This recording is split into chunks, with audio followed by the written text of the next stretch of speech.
नामांतराच्या 32व्या वर्धापन दिनानिमित्त आपल्या सगळ्यांना मनपूर्वक शुभेच्छा.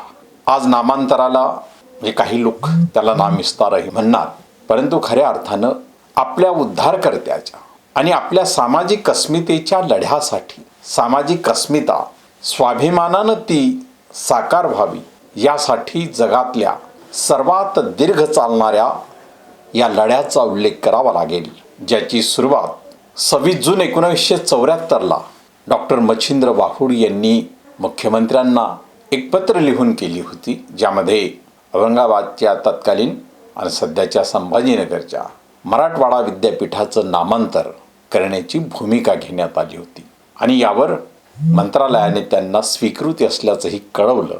यानंतर आंदोलनं सुरू होत राहिली, परंतु जी जाहीर मागणी आहे, पहिली जाहीर मागणी जी यामध्ये झाली ती 7 जुलै 1977ला दलित पॅंथरचे गंगाधर गाढे यांनी जाहीरपणे मराठवाडा विद्यापीठाचं नामांतर डॉक्टर बाबासाहेब आंबेडकर असं करण्यात यावं अशी मागणी केली आणि यानंतर राज्यभर एका प्रकारे आंदोलनाची सुरुवात झाली.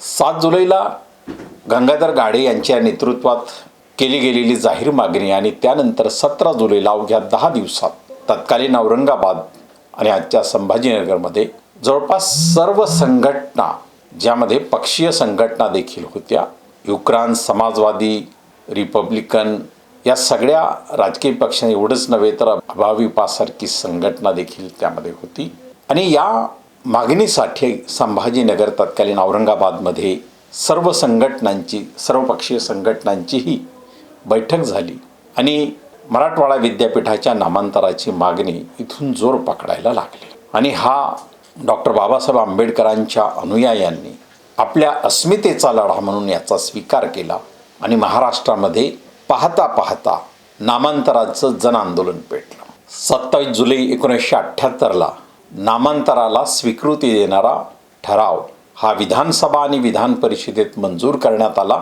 तत्कालीन मुख्यमंत्री शरद पवार यांच्या नेतृत्वाखाली. आणि विधिमंडळामध्ये हा ठराव मंजूर झाल्यानंतर मराठवाड्यामध्ये त्यानंतर सलग 11 दिवस हिंसाचार झाला. सोयीसाठी बरेच जण याला दंगली म्हणतात, परंतु हा एकतर्फी हिंसाचार होता, ज्याचं अलीकडचं उदाहरण आपण भीमा कोरेगावमध्ये 1 जानेवारी 2018ला पाहिलं.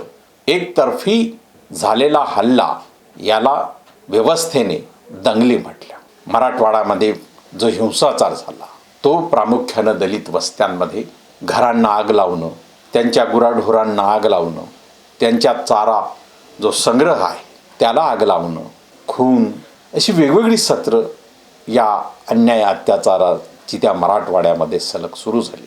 पण उभा महाराष्ट्र मराठवाडा विद्यापीठाच्या नामांतराच्या आंदोलनानं पेटलेला होता. महाराष्ट्राचं एक गाव आणि त्या गावातल्या खास करून आंबेडकरी वस्तीमध्ये, समूहामध्ये अशी एक व्यक्ती नसेल की ज्याच्यापर्यंत नामांतराचा लढा पोचला नसेल. शालेय विद्यार्थी जे वसतिगृहामध्ये राहत होते त्या काळात आम्हाला अनुभव आहे की प्रत्येक व्यक्ती नामांतराच्या आंदोलनामध्ये, महिला अगदी लहान मुलांना कडेवर घेऊन या आंदोलनामध्ये सहभागी झाल्या होत्या. नामांतराचं आंदोलन, नामांतर झाल्यानंतर या समूहाच्या घरामध्ये काही भौतिक सोबतता आली असती का? भौतिक सोबततेसाठीचा हा लढा होता का? कदापिही नाही. ज्या डॉक्टर बाबासाहेब आंबेडकरांनी ज्यांच्या जीवनातला अंधार नष्ट केला, त्यांनी हा आपल्या अस्मितेचा लढा मानला. त्यांच्यासोबत जे आले त्यांनी परिवर्तनाचा एक लढा म्हणून याच्याकडे पाहिलं, सहभागी झाले. समाजवादी असतील, कम्युनिस्ट असतील, यांच्याही नेत्यांना या लढ्यामध्ये निश्चितपणे अटक झालेली होती. जेलभरो आंदोलनात त्यांनी स्वतःला कोंडून घेतलेलं होतं. पण हा अस्मितेचा लढा या देशामध्ये 20 वर्ष सलग चालला. या लढ्याने कुणाचा भाकरीचा प्रश्न सुटणार नव्हता, परंतु अस्मिता हे डॉक्टर बाबासाहेब आंबेडकर नेहमी म्हणत, स्वाभिमानाचा, आत्मसन्मानाचा लढा हा व्यक्तीला, समाजाला नेहमीच जगाच्या पाठीवर बलवान करत असतो, मोठा करत असतो. मराठवाडा विद्यापीठाच्या नामांतरासाठी 1950ला डॉक्टर बाबासाहेब आंबेडकर यांची भेट घेण्यासाठी जे समाजवादी चळवळीचे गोविंदभाई श्राम गेले होते, त्यावेळेस डॉक्टर बाबासाहेब आंबेडकर यांना ते म्हटले होते की इथे एक शिक्षण संस्था काढून काय होणार. त्यावेळी डॉक्टर बाबासाहेब आंबेडकर यांनी त्यांना म्हटलं होतं की इथे एका कॉलेजची नव्हे तर विद्यापीठाची गरज आहे, हे डॉक्टर बाबासाहेब आंबेडकर यांनी ठासून सांगितलं होतं. आणि त्यानंतर त्यास औरंगाबादला तत्कालीन विद्यापीठाची मुहूर्तमेढ रोवली सुरुवात झाली. 1958ला औरंगाबाद येथे मराठवाडा विद्यापीठाची स्थापना झाली. अर्थात या विद्यापीठाच्या नामकरणाच्या संदर्भामध्ये अनेक नावं जी प्रादेशिक भौगोलिक अशा स्वरूपाची होती त्यावर विचारविनिमय झाला. परंतु व्यक्ती म्हणून 2 नावं या विद्यापीठाच्या नावासाठी पुढे आली होती. त्यामध्ये छत्रपती शिवाजी महाराज आणि डॉक्टर बाबासाहेब आंबेडकर ही ती 2 नावं होती. यातलं पुढे 1960ला कोल्हापूर येथे शिवाजी विद्यापीठाची स्थापना होऊन छत्रपती शिवाजी महाराज यांच्या नावाच्या विद्यापीठाची सुरुवात झाली. परंतु शिक्षणासाठी आणि शिक्षण हे सर्व काही असताना डॉक्टर बाबासाहेब आंबेडकर यांनी जो शिक्षणाचा संदेश भारतीय समाजाला दिला, दबल्या कुचल्या समाजाला दिला, त्यांच्या उत्थानासाठी शिक्षणाशिवाय तुम्हाला तरुणोपाय नाही, हा संदेश इथल्या दबलेल्या भारतीयांनी स्वीकारल्यानंतर त्या शिक्षण संस्थेसाठी प्रसंगी आपल्या प्राणाची आहुती देण्यासाठीही ज्यांनी मागे पुढे पाहिलं नाही, त्या पुचीराम कांबळे, चंद्र कांबळे, जनार्दन मवाडे 27 शहीदांची यादी मराठवाडा विद्यापीठाच्या नामांतरानंतर जे नामांतर झालं, डॉक्टर बाबासाहेब आंबेडकर मराठवाडा विद्यापीठ, त्याला नामविस्तार संबोधलं गेलं. त्या 27 शहीदांची यादी आजही तिथे आहे.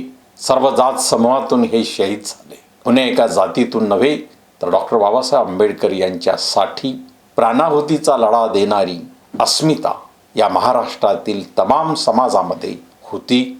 आंबेडकरी अनुयायांनी ती अधिक जोमाने पुढे नेली. या विद्यापीठाचं नामांतर व्हावं यासाठी नागपूरमध्ये प्राध्यापक असणारे प्राध्यापक जोगेंद्र कवाडे यांच्या नेतृत्वाखाली नोव्हेंबर 1979ला लाँग मार्चची सुरुवात झाली. 470 किलोमीटरचा हा लाँग मार्च नागपूर येथून सुरू होत असतानाच त्याविरोधात पोलिसांनी गोळीबारापर्यंत ॲक्शन दिली, ज्यामध्ये विलास डोंगरे, प्रतिभा तायडे असे अनेक वीर शहीद झाले.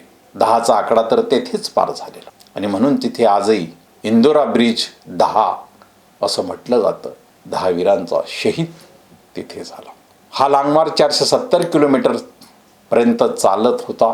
ऊन, नोव्हेंबरमध्ये थंडीचा दिवस, नागपूरचा प्रदेश हा थंडीचा प्रदेश, परंतु आपल्या तुटपुंज्या कपड्यांवर सोबत घेऊन निघालेला समूह महाराष्ट्रभरातून रस्त्यात तो जथ्याच्या रूपाने त्या लाँग मार्चमध्ये सहभागी होत होता. रस्त्याने येणारी गावं जातीवादाच्या मानसिकतेने ग्रासलेली होती. लाँग मार्चच्या या कार्यकर्त्यांना प्यायला पाणी मिळू नये म्हणून विहिरी शेणमाती टाकून त्यातलं पाणी प्रदूषित करत होते. प्रसंगी रासायनिक पदार्थ टाकून विषाक्त पदार्थ टाकून विहिरीचं पाणी विषाक्त करत होते. या कार्यकर्त्यांना अन्न मिळू नये यासाठी कुठूनही रसद जाणार नाही.